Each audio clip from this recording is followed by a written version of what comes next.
तो यही हमारा पॉसिबल सिनारियो है, energy of striking photon is equal to threshold energy plus kinetic energy of ejected electrons. तो total energy हमने जितना अटैक किया है उसको हम लेते हैं एच न्यू, और एच न्यू नॉट लेते हैं अपना वर्क फंक्शन को। वर्क फंक्शन क्या होता है, इलेक्ट्रॉन को निकालने में हेल्प करता है, कहां से ना, मेटल के सरफेस से। और ये जो हाफ एम बी स्क्वायर क्या होता है, इसको आपने पहले से देखा है, ये होता है अपना काइनेटिक एनर्जी। तो हमारा काइनेटिक एनर्जी के का वैल्यू आ गया half M B square is equal to H nu not minus H nu. यार यहाँ पर जनरल कंडीशन अपना क्या है कि nu is greater than nu not, because ये अगर नहीं होगा तो अपना इलेक्ट्रॉन ही एमिट नहीं होगा और ये इक्वेशन ही नहीं आएगा। ओके भाई, यहाँ पर यहाँ तक तो आपको आसानी से समझ आ गया होगा। और यहाँ पर दिया गया है देखो मास, m फॉर मास और v for velocity of the ejected electron. तो यहाँ पर देखिए अभी काइनेटिक एनर्जी का हमें एक्सप्रेशन निकालना है, अभी हमें काइनेटिक एनर्जी का एक्सप्रेशन निकालना है। तो थोड़ा अपने दिल को थाम लीजिए और काइनेटिक एनर्जी का एक्सप्रेशन निकालिए और इसके ऊपर थोड़ा एक दो प्रॉब्लम कर लीजिए। तो अभी तक हमें पता चला कि half M V square is equal to H nu not, H nu minus H nu not. तो हम h को कॉमन ले लेते हैं और ये बन गया क्या, न्यू माइनस न्यू नॉट। या फिर अगर हम न्यू को लिख लें सी बाई लामड़ा, न्यू को अगर हम सी बाई लामड़ा से यहाँ पर रिप्लेस कर दे तो क्या बन जाएगा, सी को आप दोनों तरफ से कॉमन ले लोगे और यहाँ पर 1 by lambda minus 1 by lambda not.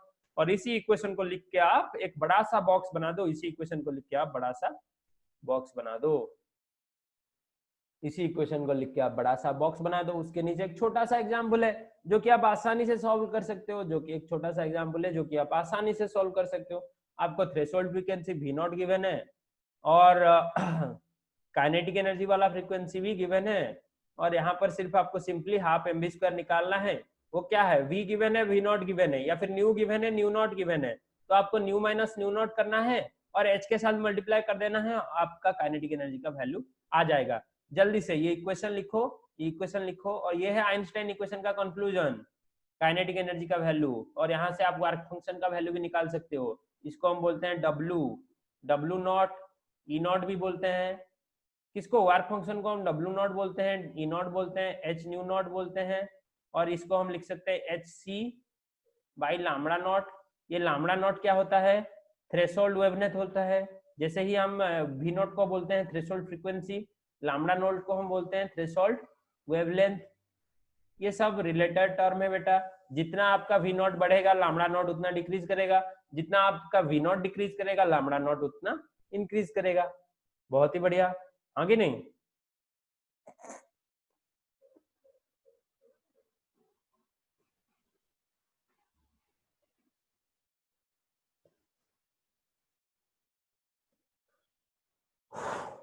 जल्दी जल्दी जल्दी निशित और गिरिजा जल्दी लिखो, क्लास जितना जल्दी खत्म करेंगे उतना जल्दी हम भाग जाएंगे, सो जाएंगे जाके। आराम से लिखो, आराम से बैठ बैठ के लिखो, अच्छे अच्छे समझ के लिखो, जहां पर समझ नहीं आ रहा है वहां पर टाइम लगे, और इजी इजी चीजों को हम जल्दी आगे बढ़वा देंगे, इजी इजी चीजों को हम जल्दी गढ़वा देंगे, और जहां पर समझ नहीं आ रहा है वहां पर टाइम लेके अच्छे से समझेंगे। ओके। और आप लोगों के वहां पर कोरोना का सिचुएशन कैसा क्या चल रहा है, घर के पास आस पास सब सही है ना? कोरोना से थोड़ा बच के रहिए, अभी सबको सर्दी का मौसम है, मुझे भी सर्दी लग रहा है अभी, तो हर जगह सर्दी हो रहा है, कोरोना से थोड़ा बच के रहिए। और क्या, जब ऑफलाइन में स्कूल खुलेगा तब मिलेंगे।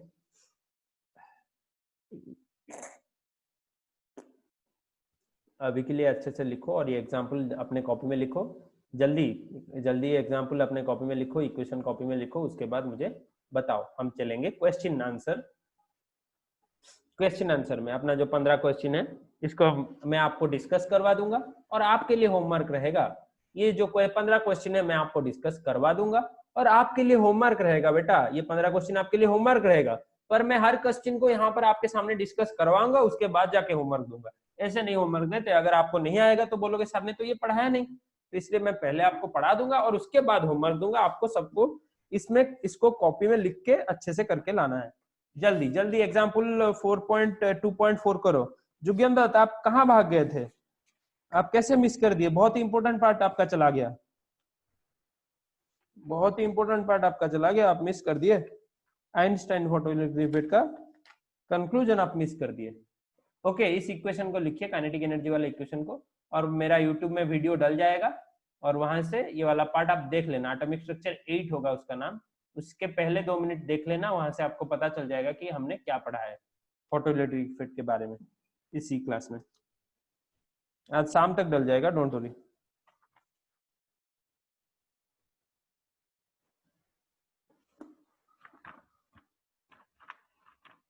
जल्दी केते टाइम लागुच लिखिया भाई?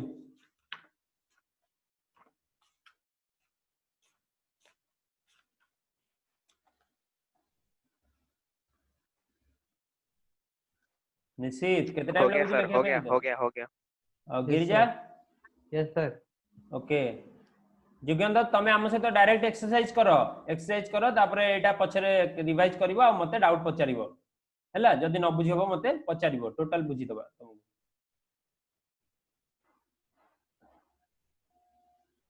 ओके तो पहले क्वेश्चन की तरफ अपना चलते हैं। अपना पहला क्वेश्चन हमें क्या बताता है ना, which of the following properties of wave properties is proportional to energy of electromagnetic radiation. तो एनर्जी को साथ कौन सा प्रोपोर्शनल है इलेक्ट्रोमैग्नेटिक रेडिएशन से? प्रोपोर्शनल मतलब इनवर्सली प्रोपोर्शनल या फिर डायरेक्टली प्रोपोर्शनल, ऐसा कुछ नहीं पूछा गया है। एनर्जी के साथ कौन कौन प्रोपोर्शनल थे? एक तो हमारा फ्रीक्वेंसी प्रोपोर्शनल था और दूसरा हमारा वेवलेंथ प्रोपोर्शनल था।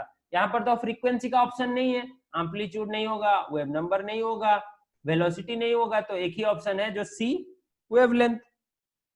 ओके सी वेवलेंथ। और वेव नंबर के बारे में आपको क्या ख्याल है? वेव नंबर नहीं होगा भाई, सी वेवलेंथ ही होगा, इनवर्सली प्रोपोर्शनल होगा वेवलेंथ, लिख लो इनवर्सली प्रोपोर्शनल वेवलेंथ होगा। फिर यहां पर the frequency of A light wave which period is 2 × 10⁻⁻10, तो जिसका पीरियड है 2 × 10⁻⁻10 उसका फ्रीक्वेंसी कितना होगा? ये थोड़ा दिमाग आपको लगाना है, हमने पढ़ा था ये पिछले क्लास में, आपको थोड़ा सा एक दिमाग लगाना है। बताओ बताओ कितना होगा, बताओ।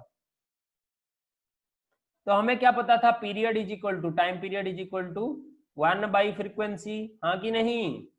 1 फ्रीक्वेंसी होता कि नहीं होता? तो हमें टाइम पीरियड गिवन है, फ्रीक्वेंसी निकालना है, तो सिर्फ उल्टा कर दो, यहाँ पर 1/t हो जाएगा फ्रीक्वेंसी इक्वल टू, तो 1/2 × 10⁻10 हर्ट्ज और 5 × 10⁻9 हर्ट्ज। तो 5 × 10⁻9 हर्ट्ज मतलब सेकंड इनवर्स, हर्ट्ज का मतलब सेकंड इनवर्स, तो ऑप्शन सी। ओके बहुत ही इजी क्वेश्चन था। देखो समझ आ कि नहीं समझ आया गिरिजा, जोगेंद्र और नीतीश, आपको समझ आ गया ये सब? फिर एटॉमिक, हाँ समझ आ गया? Yes sir. नहीं समझ आया शायद? देखिए तो टाइम पीरियड क्या होता है ना, 1 फ्रीक्वेंसी होता है।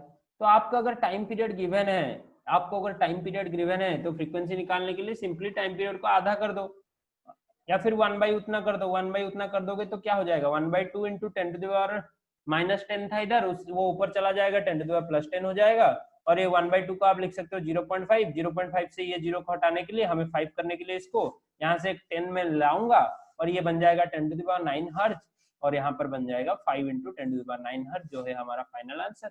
और हर्ट्ज क्या होता है? सेकंड इनवर्स होता है, hertz is equal to second inverse होता है।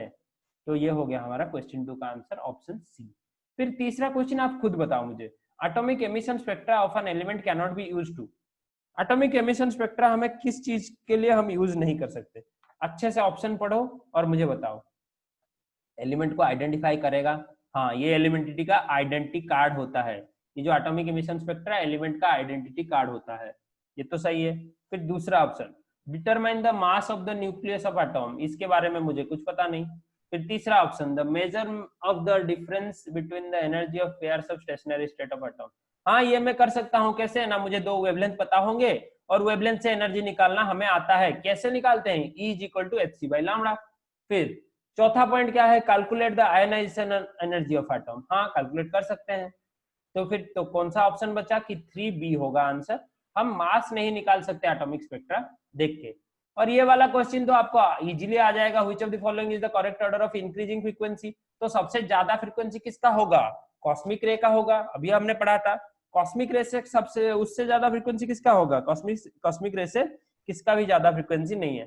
तो कॉस्मिक रे सबसे ज्यादा फ्रीक्वेंसी होगा, उसके बाद एक्सरे होगा, उसके बाद आम्बर लाइट। ये जो आम्बर लाइट क्या होता है ना, वही विजिबल स्पेक्ट्रम के पास एक रेंज होता है आम्बर लाइट का, और इसका फ्रीक्वेंसी मुझे अच्छे से पता नहीं, आप गूगल से इसे सर्च कर लेना, आम्बर लाइट के बारे में गूगल से सर्च कर देना। ओके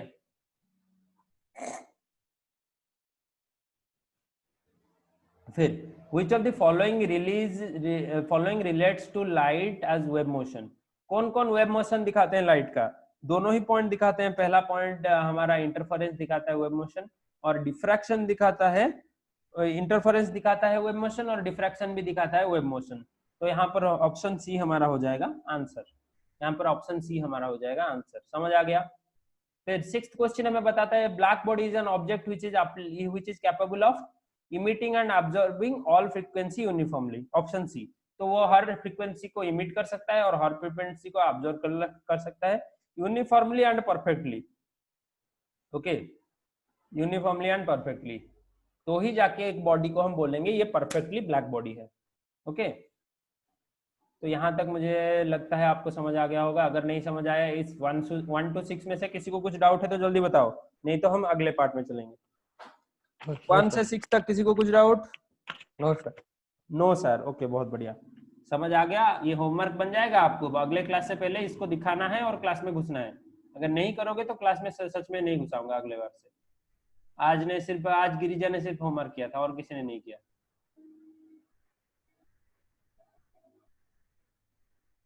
ओके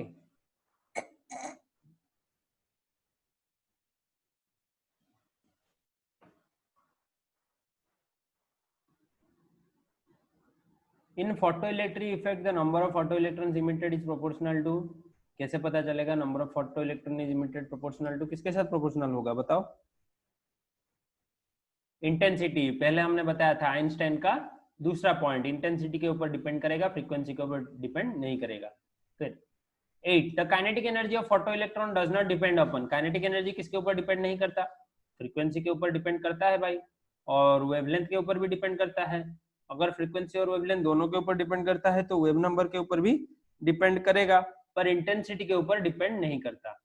इंटेंसिटी के ऊपर काइनेटिक एनर्जी डिपेंड नहीं करता। काइनेटिक एनर्जी का फॉर्मूला क्या था? K is equal to H nu minus H nu not, या फिर इसको आप लिख सकते हो H C by lambda minus H C by lambda not. तो यहाँ पर आपको साफ साफ दिख रहा है वेवलेंथ और फ्रीक्वेंसी के साथ ये डिपेंड कर रहा है, और वेव नंबर के साथ भी सिंपली डिपेंड करेगा। Mu bar is equal to 1 by lambda. तो यहाँ पर अगर लामड़ा के ऊपर डिपेंड कर रहा है तो वेव नंबर के साथ भी डिपेंड करेगा। समझ रहे हो? बिल्कुल समझ आ रहा होगा आपको। तो फिर the photoelectric effect is based on, photoelectric effect किसके ऊपर बेस्ड है ना? पहला कॉन्सेप्ट है जो प्लैंक्स क्वांटम थ्योरी के ऊपर, ये मेनली बेस्ड है, और उसके बाद मैक्सवेल का थ्योरी भी फोटोइलेक्ट्रिक इफेक्ट थोड़ा थोड़ा यूज कर रहा है, जो इलेक्ट्रॉनिक स्पेक्ट्रा, इमिशन, अब्जॉर्प्शन, ये सब मैक्सवेल के थ्योरी से आता है, और प्लैंक्स क्वांटम थ्योरी को तो बराबर यूज कर रहा है, E is equal to H nu. Okay, तो दोनों इफेक्ट को मिला के हमारा फोटोइलेक्ट्रिक इफेक्ट बनता है। पूरा थ्योरेटिकल क्वेश्चन है, बहुत इजी क्वेश्चन है, आपको मतलब इससे कुछ दिक्कत नहीं होने वाला। फिर चूज द करेक्ट स्टेटमेंट। 10 वाला 10 नंबर खुद बताओ, 10 वाला खुद करो, 10 नंबर वाला खुद करो। 10 11 मुझे आप बताओगे, जल्दी बताओ, बहुत इजी है। 10 11 मुझे आप बताओ, जल्दी बताओ, बहुत इजी है। चूज द करेक्ट 10 का ए। 10th का है, कैसे आपको पता चला? मुझे जो इनकरेक्ट स्टेटमेंट है उनको समझाओ, करेक्ट स्टेटमेंट तो मुझे ही पता है, सबको पता है।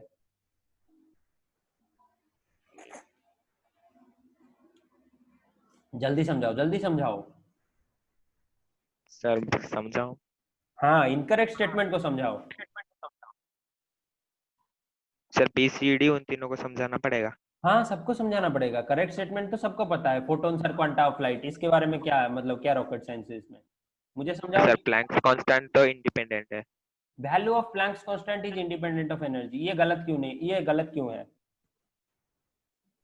सर ये डिपेंडेंट लिखा है ना सर, वो तो कांस्टेंट है तो इंडिपेंडेंट ही रहेगा। इंडिपेंडेंट रहेगा, डिपेंडेंट लिखा है तो ये गलत है। फिर तीसरा पॉइंट बताओ क्यों गलत है? सर ये डायरेक्टली प्रोपोर्शनल है। डायरेक्टली प्रोपोर्शनल है फ्रीक्वेंसी के साथ। फिर चौथा पॉइंट,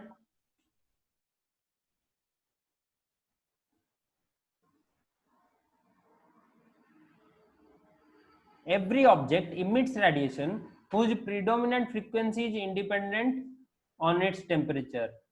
तो हर ऑब्जेक्ट जो रेडिएशन इमिट करता है उसका फ्रीक्वेंसी टेम्परेचर से इंडिपेंडेंट रहता है। ये गलत क्यों हुआ? सर टेम्परेचर को भी डिपेंडेंट रहता है। टेम्परेचर से डिपेंडेंट रहता है, हमने ग्राफ ड्रॉ किया था ना बेटा, higher temperature higher intensity higher frequency, graph draw नहीं किया था ये वाला ब्लैक बॉडी में? ओके, टेम्परेचर से भी डिपेंडेंट रहता है।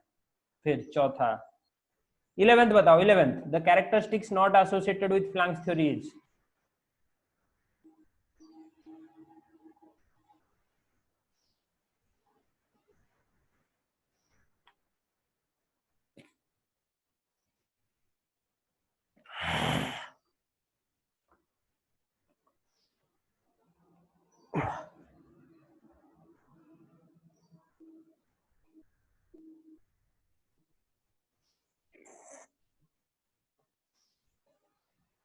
जल्दी बताओ सर बी नहीं सर, थोड़ा दिमाग लगाओ, हो जाएगा। अभी अभी पढ़े हो ना थ्योरी, तो इतना अच्छे से आपको याद नहीं होगा, थोड़ा दिमाग लगाओ, हो जाएगा। सर ए कैसे हुआ? हाँ सर,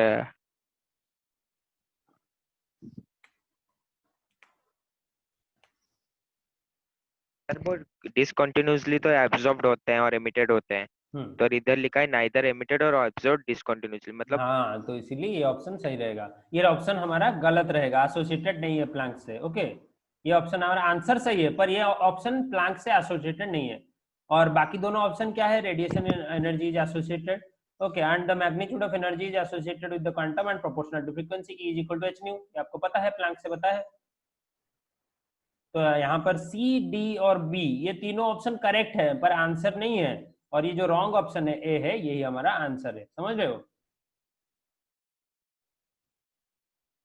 फिर 12th नंबर क्वेश्चन बहुत ही इजी है, इनकरेक्ट स्टेटमेंट निकालना है अबाउट फोटोइलेक्ट्रिक इफेक्ट।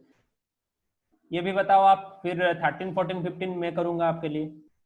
12th आप बताओ, pick out the incorrect statement about photoelectric effect.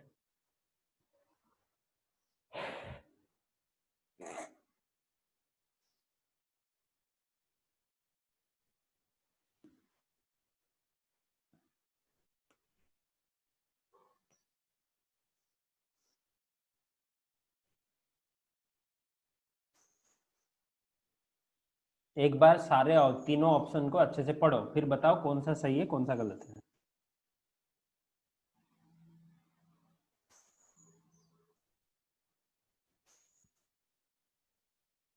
तो ऑप्शन ए तो मुझे भाई सही लग रहा है, आसानी से सही लग रहा है। क्या ना, the electrons are rejected from the metal surface as soon as the light beam strike. No lag time, ये हमने पढ़ा था, लैग टाइम नहीं होता, नो लैग टाइम, और ये जल्दी से निकल जाता है। तो ये हमारा करेक्ट स्टेटमेंट है। बाकी ये इनकरेक्ट है। दूसरा, फ्रीक्वेंसी के ऊपर डिपेंड नहीं करता, इंटेंसिटी के ऊपर डिपेंड करता है, ब्राइटनेस और फ्रीक्वेंसी से हमें कोई रिलेशन नहीं है। फिर तीसरा पॉइंट क्या है ना, photoelectric effect is not observed when the frequency light falling on surface less than threshold frequency. अरे लेस देन कैसे होगा? लेस देन होने से ऑब्जर्व होगा क्या? ग्रेटर देन होने से ऑब्जर्व होगा थ्रेशोल्ड फ्रीक्वेंसी से। तो ये भी गलत है। तो हमारा आंसर क्या होगा ना, option D, both B and C option हमारा गलत है। समझ आ गया गिरिजा, नीतीश और योगेंद्र, आपको समझ आ गया ये क्वेश्चन? थोड़ा ट्रिक करके पूछा Yes. गया था और आप सब लोग चुप हो गए। ओके, तो फिर energy in joule corresponding to wavelength इतना। तो यहाँ पर कौन सा फॉर्मूला डालेगा? Simple formula, E is equal to H C by lambda. Okay, joules में निकालना है एनर्जी को, एच सी बाई लामड़ा कर दो, C4 आपको डालना है और यहाँ पर इसको डालना है और यहाँ पर लामड़ा को डालना है। जूल्स में निकालने के लिए भाई, जूल्स में निकालने के लिए आपको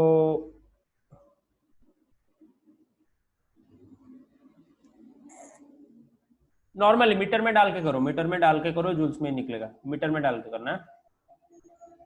देखना कौन सा ऑप्शन आ रहा है सही। फिर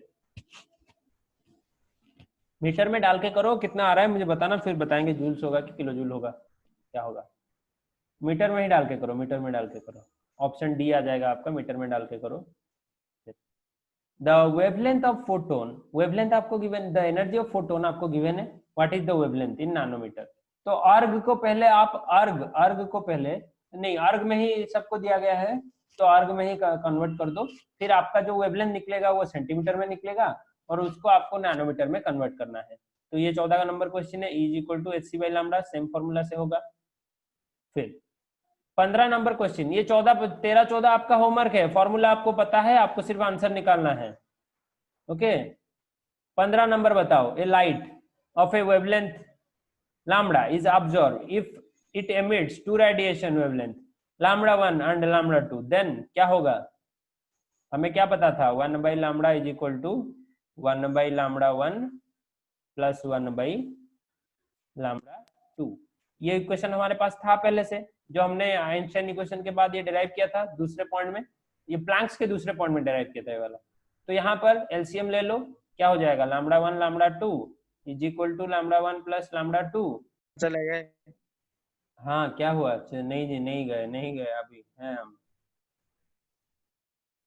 नहीं गए भाई, कुछ गलती हो गया ना, कुछ गड़बड़ हो गया। ओके नेटवर्क का गड़बड़ होता है आपके ही टाइम में हमेशा, 12th के टाइम में कुछ नहीं होता। तो यहाँ पर देखो हम कहाँ तक गए थे ना, हमारे पास था 1 by lambda is equal to 1 by lambda 1 plus 1 by lambda 2। देखो जाके अपना प्लैंक्स का दूसरा पॉइंट। तो यहाँ पर देखो अगर आप एलसीएम लेते हो इस तरफ से क्या होगा, राइट हैंड साइड में एलसीएम लेते हो, लैम्डा 1 लैम्डा 2 लोगे और इस तरफ ऊपर रहेगा लैम्डा 2 प्लस लैम्डा 1 और इस तरफ होगा हमारा 1 बाई लैम्डा। तो इसको सिर्फ रिवर्स कर दो, लैम्डा को ऊपर लाना है ना, हमें लैम्डा निकालना है। तो lambda is equal to lambda 1 lambda 2 divided by lambda 1 plus lambda 2। तो ऐसा ऑप्शन कहां पर आपको दिख रहा है? ऑप्शन सी, ऐसा ऑप्शन ऑप्शन सी पे दिख रहा है, खुद ही आप डिराइव कर सकते हो। 15 का ऑप्शन सी है, 13 14 आपको खुद निकालना है आंसर, और बाकी सबका आंसर हमने कर दिया। तो आपका होमवर्क क्या है ना, नोट्स कंप्लीट करने हैं और ये एक्सरसाइज मुझे कॉपी में करके दिखाना है। 15 और एक बार। हाँ बेटा, कौन सा? 15 और एक बार। Yes sir. तो देखो हमने प्लैंक्स के, हाँ गिरिजा क्या हुआ, रेज हैंड क्यों कर रहे हो? होमवर्क कर दोगे या क्या बता रहे हो? भूल लेगा। ओके तो देखो हमें क्या पहले से पता था, देखो आप, हमें पहले से प्लैंक्स ने हमें बताया कि 1 by lambda 1 by lambda is equal to lambda 1 by lambda 1 plus 1 by lambda 2। तो आपको सिंपली ये वाला लैम्डा पार्ट निकालना है, तो इसको निकालने के लिए आप क्या करोगे, यहाँ पर इसे ऐड करोगे, पहले एलसीएम ले लो, लैम्डा 1 लैम्डा 2 ऊपर हो जाएगा लैम्डा 2 प्लस लैम्डा 1। अरे एडिशन में मैंने कुछ गलती किया क्या? नहीं किया। तो अगर आपको लैम्डा को ऊपर लाना है तो इनको भी मतलब ऊपर नीचे करना होगा। तो लैम्डा 1 लैम्डा 2 ऊपर चला आएगा और यहाँ पर नीचे रह जाएगा लैम्डा 1 प्लस लैम्डा 2। तो लैम्डा नेट हो जाएगा lambda 1 lambda 2 divided by lambda 1 plus lambda 2। और ये वाला यहाँ तक ये वाला इक्वेशन आपको कहाँ से मिल रहा है? तो ये आप लिख सकते हो E1 E is equal to E1 plus E2। हमने ये किया था ना, E is equal to E1 plus E2। तो हर जगह आप डालो E is equal to HC by lambda, E is equal to HC by lambda 1, E is equal to HC by lambda 2। तो हर जगह से आप HC को कट कर लोगे और ये वाला आपके लिए बच जाएगा, ये वाला इक्वेशन आपके लिए बच जाएगा। और इससे ऊपर से और क्या समझाना है? और आपको तो पता है energy is a scalar quantity, वो आसानी से एडिशन आप कर सकते हो, स्केलर एडिशन। अगर वेक्टर क्वांटिटी होता तो मैं ऐसे नॉर्मली नहीं लिख लेता कि E is equal to E1 plus E2। तो यहाँ पर हमारा खत्म होता है। होमवर्क अच्छे से कंप्लीट करो और बाकी जो आपके दोस्त लोग हैं ग्रुप में उन सबको बोलो कि क्लास अटेंड करें। और एक बार रिपीट नहीं हो पाएगा, आपको दिख रहा है ना कोरोना वायरस खत्म होगा कहाँ पर? सितंबर हो सकता है, अक्टूबर हो सकता है। अगर अक्टूबर तक हम कुछ भी नहीं पढ़े और आप सोचोगे कि हम ऑफलाइन में सब कुछ पढ़ लेंगे, ऐसे कैसे पॉसिबल होगा? ऑनलाइन में हमें कम से कम 5 चैप्टर खत्म करने हैं, उसके बाद जितना बचेगा हम ऑफलाइन में पढ़ सकते हैं। समझ रहे हो? सर ग्रुप कौन है? हाँ ग्रुप रे कहीदेवी, से मैंने कौन भावुଛନ୍ତି ऑफलाइन रे सब पढ़ा हो पुणी थे स्टार्टिंग रु जदि भावुଛନ୍ତି भूल भावुଛନ୍ତି हैला केमती पढ़ा हो 6 मास रे 6 मास भी बढ़िबन तम हाथ रे केते बढ़िबो? फेब्रुआरी लास्ट जाए तुम एग्जाम हो, फेब्रुआरी धर मार्च रे करियो, हमें मार्च जदि करियो अक्टोबर दुर्गा पूजा पर स्कूल खोलला, दुर्गा पूजा पर जदि स्कूल खोलिबो 3 मास रे 4 मास रे कोठी तुमरो पूरा बही सरीबो? सरीबोनी। बुझि पारछो तो? Yes sir. तो सर सेति एथरे सिलेबस हमको मिनिमम फास्ट 5टा चैप्टर सारियार अछि। सर न्यू सिलेबस असली हां न्यू सिलेबस हिसाब रे अब ओल्ड सिलेबस रे कोन सारिबा ना कोन। नहीं सर न्यू सिलेबस रे चैप्टर्स कटिवा आउ कटिबोनी बाबा कटि जिबा जेति कटिया कथा। गवर्नमेंट काटी कुटी आसला नहीं केतेटा कटछि कि गोटा चैप्टर कटछि ना केतेटा। सर जानी